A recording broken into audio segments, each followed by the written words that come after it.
Hey there and welcome. Thanks for clicking on this video. So I am Josh Scott. And I'm Dr. Jenna Scott, a naturopathic physician.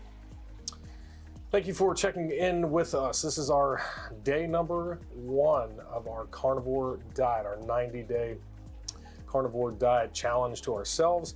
We've, as you saw in our first video, we've just heard so many people talking about this diet and figured we should give it a shot as well. We hear amazing things, everybody that we've heard of personally or just heard online on many other YouTube videos. So many great things. Everybody has just great things to say about it. So we are, like I said, in day 1, and we just had our first carnivore supper. You can see on the screen right now, except not really. So we are slowly getting into this. We still had a few other things left in our fridge that we didn't want to just throw away and waste. So we went ahead and cooked those up. It was mostly a carnivore day. We did have a pretty heavy carnivore lunch. It was just ground beef with salt. And then the dinner was just some leftover venison that I had already pre-marinated and pre-cooked a few weeks ago, and it was in the freezer. So I just wanted to bring that out because it did have, you know, pepper and lemon and lime and everything. And we had some onions. So just wanted to go ahead and cook all that. It's more so carnivore than we normally would do, but still not quite fully carnivore.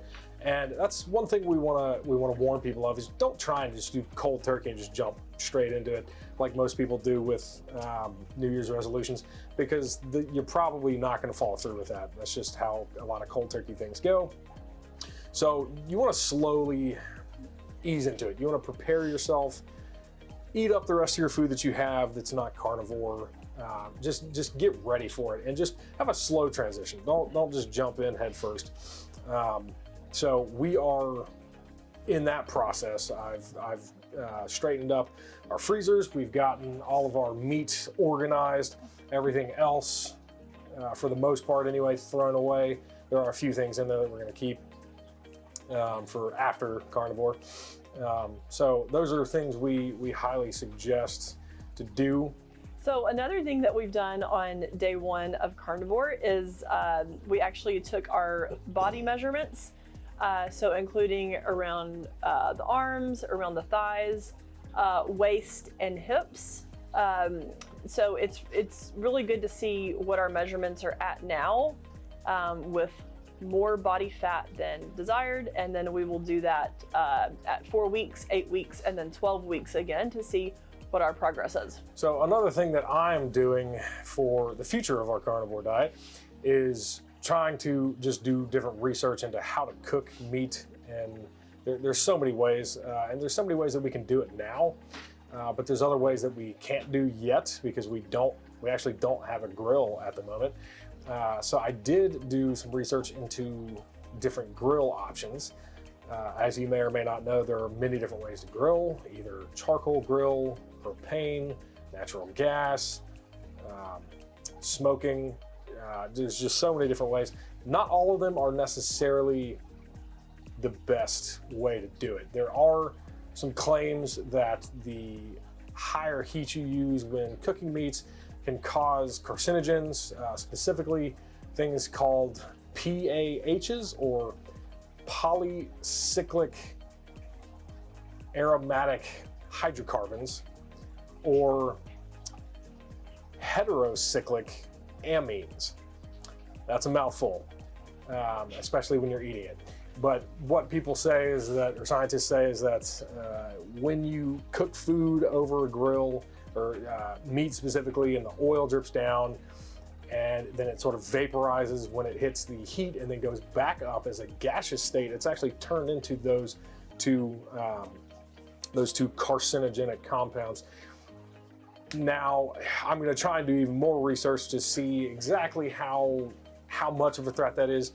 That's only been proven in animal studies that those will lead to cancers, but there have been some attempts to try and tie people's eating habits to their cancers if they had cancer. So whether or not it's a risk, I'm still going to try and cook the meat as safe as possible, since that's all we're going to be eating. So while we are going to be doing, some roasting and some broiling and some just pan frying, as a man, I definitely want to grill outside as well. So I did go ahead and purchase a propane grill. Out of my current research, that is what I've been able to find is one of the most clean ways to cook meat. And because you can cook rather quickly, you're not leaving it on the grill as long to soak up those carcinogens. And we're probably really going to be doing a sous vide, which is actually back here. We're going to sous vide a lot of our meat and then just sear it really quick. So you're doing as little on the grill as possible.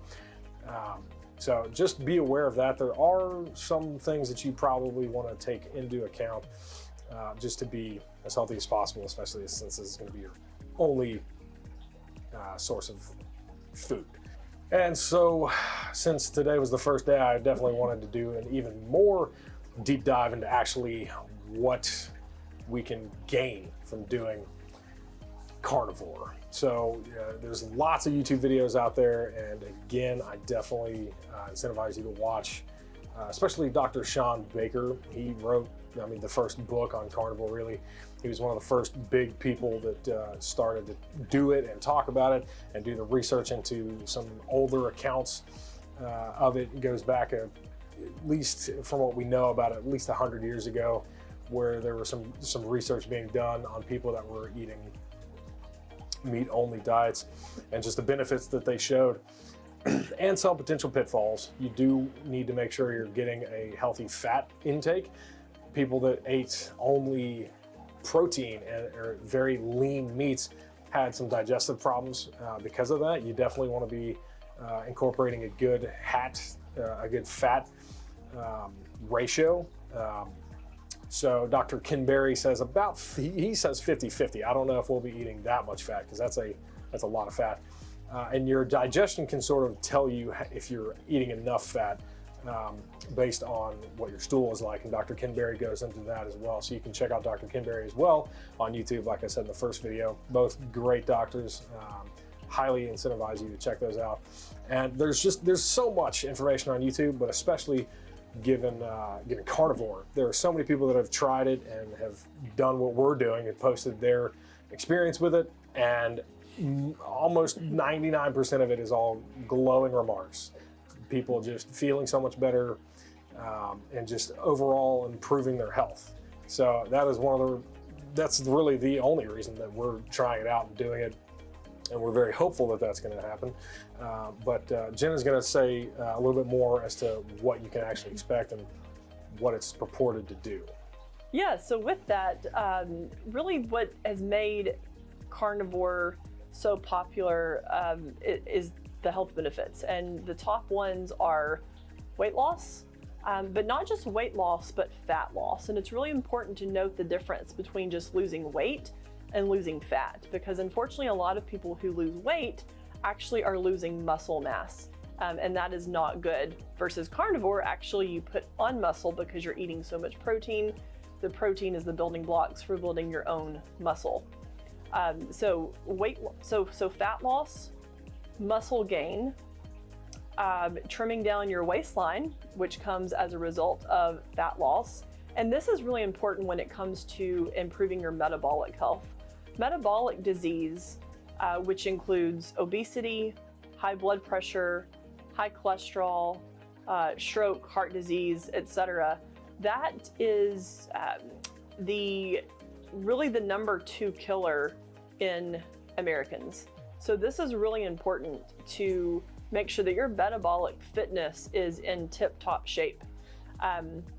Type 2 diabetes and fatty liver disease are just 2 of the most common sequelae of metabolic dysfunction. And so the purpose of doing carnivore, or one of the benefits of doing carnivore, is that your blood sugar comes down and stabilizes, therefore your insulin comes down and stabilizes, and then you get this trickle-down effect of these positive benefits that improve your metabolic function. So that is what we're hoping to gain and to improve on. Like I said in last week's video, we actually have just recently taken all of our blood work. So we have our starting markers, and then we'll see at the end of 3 months what our final markers are.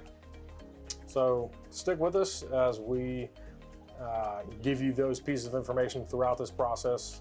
Obviously, we have the beginning numbers, but we're going to also be doing maybe every month, so 3 times total, 4 including the beginning.